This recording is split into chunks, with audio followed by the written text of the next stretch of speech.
অপেক্ষায় নির্বাক মা, প্রতি অনুপল মুহূর্ত শঙ্কা আর দুর্ভাবনার। সন্তান দগ্ধ হয়ে আইসিইউতে, মায়ের মনটাও যে দগ্ধ হচ্ছে প্রতিক্ষণ।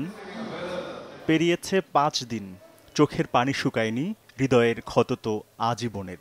পরিবারের কেউ এক মুহূর্তের জন্য সরছেন না বার্ন ইউনিটের আইসিইউর সামনে থেকে। আমার ভাই ল্যাংড়া, ওই ছেলেটাই ছিল, 2টা ছেলে, এটাই বড় ছেলে। কখনো অবস্থা আশঙ্কাজনক, আবার কখনো ভালো, আবার ডক্টর এসে আপনার মনে করেন গাইডলাইন দিচ্ছে। হ্যাঁ, কখনো আবার বলতেছে যে বাসায় যারা যারা জানেন উনি সুস্থ আছেন তাদেরকে বলে দেন যে কোনো পরিস্থিতিতে যে কোনো কিছু হতে পারে। নিজে সুস্থ হবে এই ধরনের কোনো কথা বলেনি। রোববার রাতে চিকিৎসাধীন অবস্থায় দুজনের মৃত্যুর পর বাকি 7 জনের স্বজনদের বুকের কাঁপুনি বেড়েছে। নানা আশঙ্কায় কেঁপে উঠছেন তারা বারে বারে। গতকালকে রাত্রে 2 জন মারা গিয়েছে, তো ওটা দেখে আমার আরও বেশি এখন খারাপ লাগতেছে।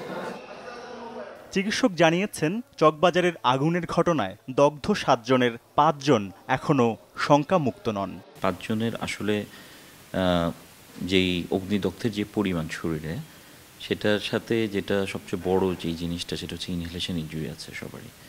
এই জন্য আমরা এখনও কাউকে আশঙ্কামুক্ত বলতে পারবো না, কারণ এই ধরনের ইনহেলেশন ইনজুরির পেশেন্ট যে কোনো মুহূর্তেই খারাপ হয়ে যেতে পারে। শঙ্কামুক্তরা 2-1 দিনের মধ্যে বাড়ি ফিরে যেতে পারবেন বলে জানান চিকিৎসক। তরিকুল ইসলাম সৌরভ, সময় সংবাদ, ঢাকা।